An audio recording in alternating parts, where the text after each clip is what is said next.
이삭이 그의 아내가 임신하지 못하므로 그를 위하여 여호와께 간구하매 여호와께서 그의 간구를 들으셨으므로 그의 아내 리브가가 임신하였더니 그 아들들이 그의 태속에서 서로 싸우는지라 그가 이르되 이럴 경우에는 내가 어찌할꼬 하고 가서 여호와께 묻자온대 여호와께서 그에게 이르시되 두 국민이 내 태중에 있구나 두 민족이 내 복중에서부터 나누이리라 이 족속이 저 족속보다 강하겠고 큰 자가 어린 자를 섬기리라 하셨더라. 아멘.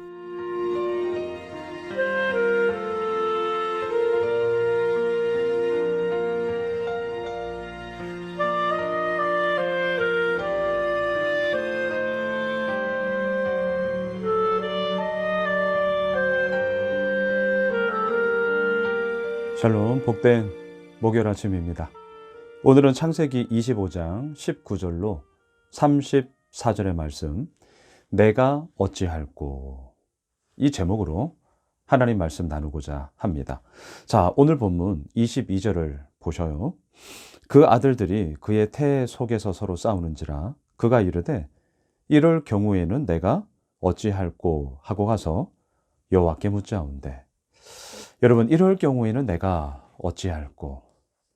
우리들의 모든 삶의 걸음 속에 이렇게 생각하고 고민하고 또한 마음 아파할 때가 얼마나 많습니까? 이럴 경우에 내가 어찌할꼬. 정말 어떻게 해야 하는 것이죠? 자, 오늘 본문은요, 크게 두 부분으로 나누어 보고자 합니다. 19절부터 5절, 26절까지는요, 이삭과 리브가의 결혼, 그리고 20년 만에 쌍둥이를 얻게 된 그 이야기로 하나가 나오고요. 오늘 보면 27절로 34절까지는 이제 이 두 아들이 커서 에서가 떡과 팥죽, 이것으로 장자의 명분을 이제 팔아 넘긴 그 사건이 두 가지로 나옵니다. 자, 그런데 저는 이 두 사건을 묵상을 하면서 공통의 하나의 키워드를 좀 붙잡았어요. 그건 뭐냐면 기다림입니다. 기다림. 여러분, 오늘 먼저 20절을 한번 보십시오. 이삭은 40세 리브가를 맞이하여 아내를 삼았으니 리브가는 밧단 아람 족속 중 부두엘의 딸이요 아람 족속 중 라반의 누이였더라. 자, 40세에 결혼을 했어요. 그리고 26절로 내려가십시오. 후에 나온 아우는 손으로 에서의 발꿈치를 잡았으므로 그 이름을 야곱이라 하였으며 리브가가 그들을 낳을 때에 이삭이 60세였더라. 자, 40세에 결혼해서 60세에 아이를 낳아요. 무려 20년이나 기다리죠. 여러분, 이삭의 아버지였던 아브라함 기억나십니까? 75세에 하나님의 부름을 받아요. 그리고 그 자손의 약속을 받죠. 하지만 가나안 땅에서의 10여 년의 세월 동안 그 약속은 온데간데 없이 그의 나이 86세에 인간적인 방법으로 하갈을 통해 이스마엘을 낳죠. 자, 이삭의 입장에서는 이복형 아니었겠습니까? 13살 많은 이복형. 자, 그 이스마엘의 삶이 어떠했는지 우리는 어제 본문 마지막 족보에서 그 면면을 보았습니다. 그들은 어디에 거주했습니까? 맞은편에 거주했습니다.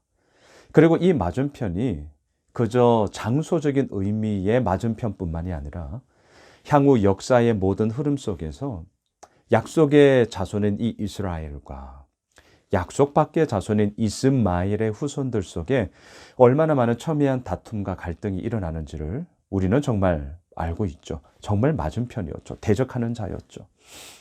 이삭은요, 아버지 아브라함 10년이라는 그 세월이 지나는 것 속에 그 하나님의 약속을 신뢰하지 못하고 인간적인 방법으로 아들을 낳았을 때 그 아픔, 그 피해가 얼마나 큰가, 이거를 똑똑히 보았음에 분명합니다. 그래서 아들 이삭은 어떻게 합니까? 20년이 지났어요. 여러분, 20년요, 20년. 얼마나 많은 기다림입니까? 우리가 기다림, 저도 이 주제는 정말 싫어하거든요. 기다림이 아니라 즉각, 즉시, 곧 이 모든 것들이 이루어지기를 원하는 그런 우리들의 마음이 늘 있기 때문이죠. 자, 오늘 말씀의 제목, 이럴 경우에 내가 어찌할꼬? 자, 첫 번째 우리가 던져지게 되는 질문입니다. 이럴 경우에 어떻게 해야 됩니까? 20년 동안 아이를 가지지 못해서 정말 어떻게 해야 되는 거죠? 오늘 본문 21절을 보십시오.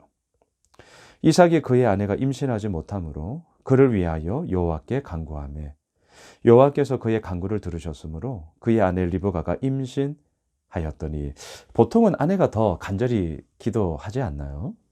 근데 오늘 본문 21절에 보면 이삭이 너무나도 간절하게 기도하고 있습니다. 하나님 생명을 주십시오. 여러분, 이 생명의 이야기는 하나님의 주권하에 전적으로 달려 있는 것 아니겠어요? 그래서 그 하나님께 매어 달립니다. 간구합니다. 그리고 그 기도가 무려 20년이 되었을 때에 하나님의 응답을 받게 되었다.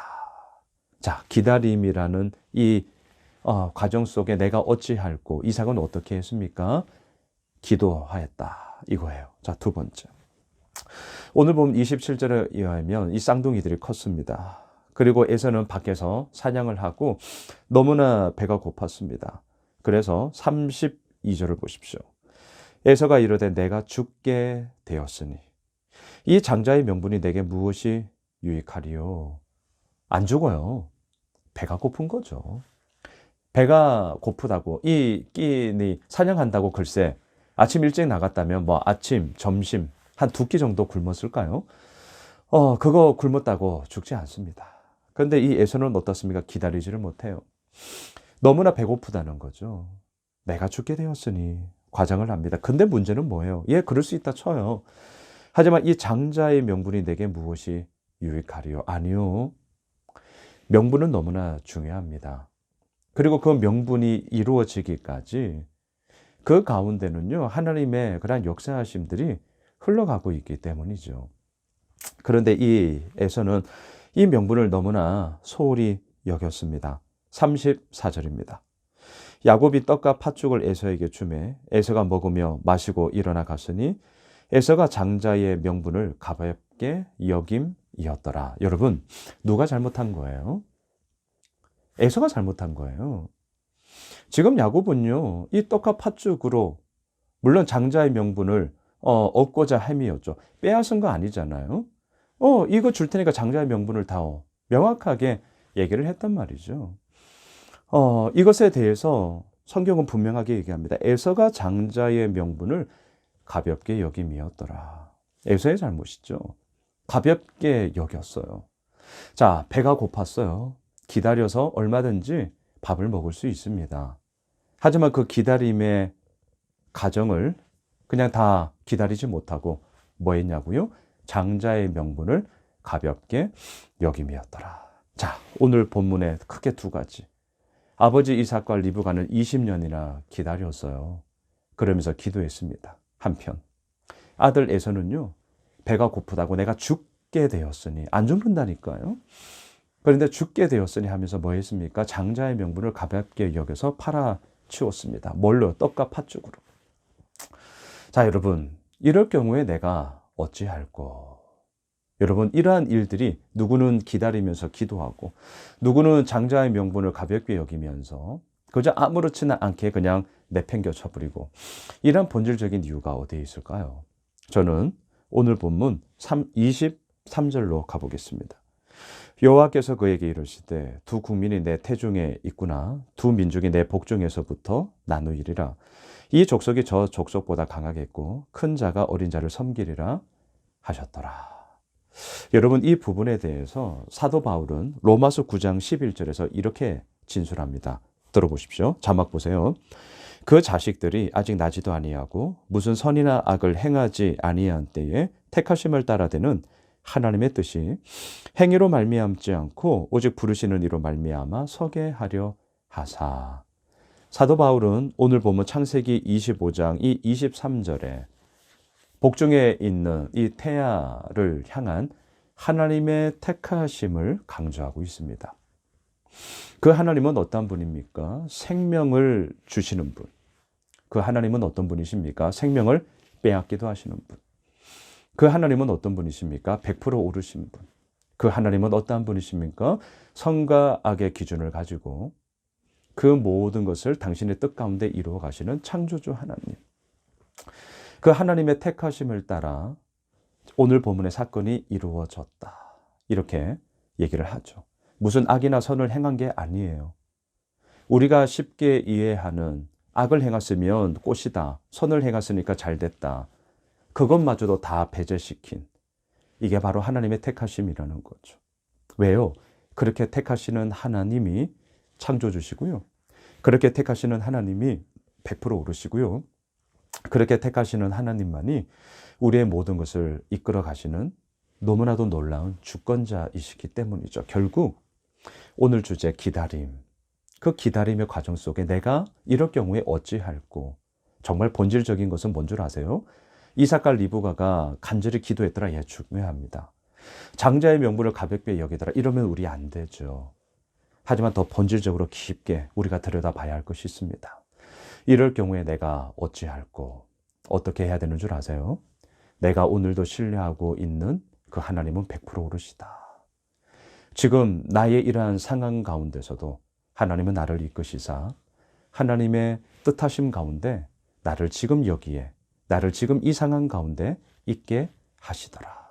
결국 이것이 우리가 기다릴 수 있는 힘이 되고요. 결국 이것을 통하여서 우리는 하나님 앞에 온전하게 설 수 있는 것이죠. 저도 마찬가지입니다. 이럴 경우에 내가 어찌할꼬. 지금 이거 저의 이야기예요. 이럴 경우에 내가 어찌할꼬. 어떡하다니요. 전적으로 하나님을 더욱더 신뢰할 수밖에 없는 것이죠. 그리고 지금 나의 형편 속에서 내가 할 수 있는 그 길을 행하며 가는 것이죠. 그리고 그 가운데서 100% 오르신 하나님의 일하심이 있다. 그리고 이것마저도 하나님께서 이루어 가시는 과정 가운데 내가 서 있다. 이것에 대한 신뢰의 이야기가 더욱더 돈독해지기를 원하는 마음으로 저도 지금 하루하루 나아가고 있습니다. 사랑하는 예수 오매실 가족 여러분, 오늘 목요일 한 날이 이럴 경우에 내가 어찌할꼬. 자, 그때 우리가 믿는 하나님을 기억하십시오. 하나님은 우리를 택하셨어요. 내가 선이나 악을 행하지 아니한 그 모든 나의 인과관계가 없는 바로 그 모든 때에 하나님 우리를 택하셨어요. 우리가 한 게 뭐가 있나요? 하지만 그 하나님이 택하셨다니까요. 그리고 그 택하신 하나님이 우리를 당신의 뜻 가운데 세우시며 나가게 하십니다. 기다릴 때 기다려야죠. 멈추어 서 있을 때 멈추어 서 있어야죠. 그리고 그 가운데서 이루어 가시는 아버지의 행하심들이 우리들의 생각을 뛰어넘어 너무나도 멋지게 우리의 삶 가운데 이루어지게 될 것입니다. 그 하나님을 바라보며 오늘 목요일 한 날 우리 모두 승리하시길 주님의 이름으로 축복합니다. 기도합시다. 하나님, 그렇습니다. 이럴 경우에 내가 어찌할꼬. 참 막막하기도 하고요. 때로는 두렵기도 하고요. 때로는 정말 이렇게 해서 될까? 더 뭘 해야 되는데? 라는 이런 마음들이 우리에게 얼마나 많이 듭니까? 하지만 그러하기에 오늘 이 말씀은 우리에게 말합니다. 네가 믿는 하나님이 어떠한 분인지를 바라봐. 100% 오르신 하나님, 모든 것을 다스리시는 하나님, 주관하시는 하나님, 그 하나님으로 인해 네가 지금 여기 있는 거야. 그 하나님을 바라봐. 그렇습니다. 오늘 목요일 한 날을 살아가면서 우리 사랑하는 모든 믿음의 가족들, 이럴 경우에 내가 어찌할꼬. 내가 믿는 하나님 앞에 전적으로 엎드리며 그 하나님의 인도하심을 따라 나아가게 되는 저희 모두가 되게 하여 주시옵소서. 살아계신 예수님의 이름으로 기도드리옵나이다. 아멘. 오늘 말씀 붙잡고 또 우리가 가지고 있는 기도 제목 붙잡고요. 우리 계속해서 기도하겠습니다.